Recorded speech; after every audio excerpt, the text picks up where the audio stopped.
Hi, welcome back to my channel. Hay nasi Emoinu gi kolik fengba loizare. Mayam akhoi huji amuka hinjang napi leirugige horen iben da katnaba hinjang napi leibado mi chindragadi matek sum utarake.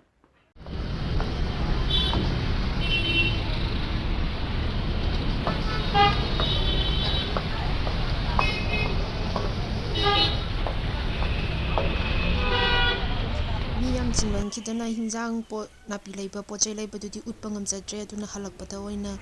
sum aina leirakpado kari no dum hajiraage.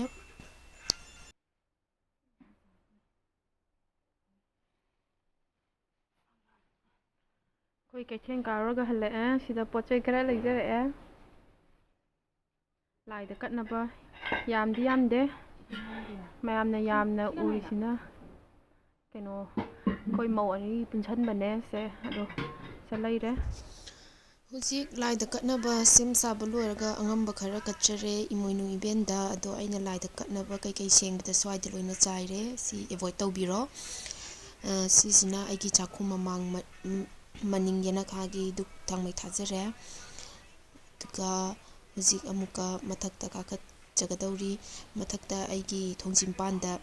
aigi ishwar ama idhaw ama lachayebako adasu duk candle adagidi lay tawraga kachabane ado amuk miyeng taminarase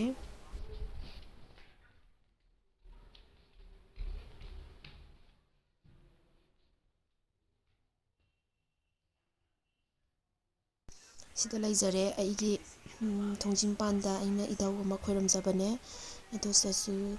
hai lay tawraga khoiramjare ngamjaba sisina aigi chakhumda kachabadune duk mairase loiba ngairaga athem pot katlibase horen lauthoga mu thong thakpada mu uchara age ko mayam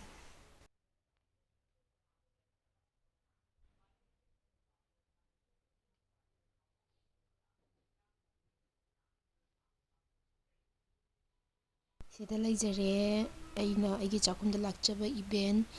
adasu aigi eben ama lehoiko ado sidana sigi eben se laksare manipurdana ado mamang jahidasu manipurda Emoinu yawa phangjade aduna handakti ngamjaba khara kachabane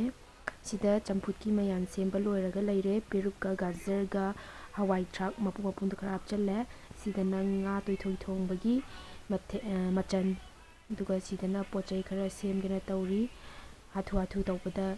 jaga je khara loin chaire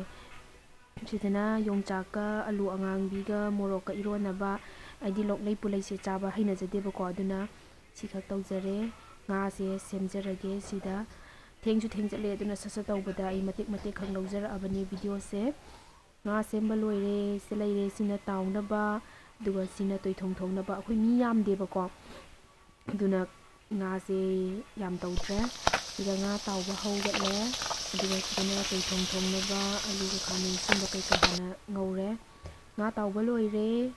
loiraga sida leire duga Yongchak ka allu ga eromba su salaijare loire champhut phutkhibado su loijare aigi mathen myamje kitang yam shibane mi yamdabagi ko yam thongjalorsu lemnidana ko aduna khara dang tawjabane mayam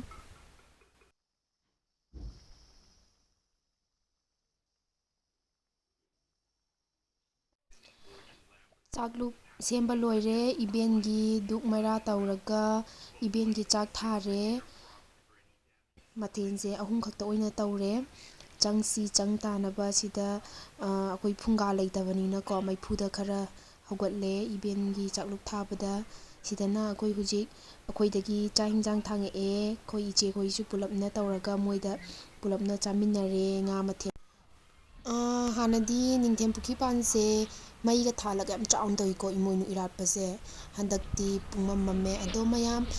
aigi video se swaida tension jarage mayam na nushi biduna please like share and subscribe my video bye bye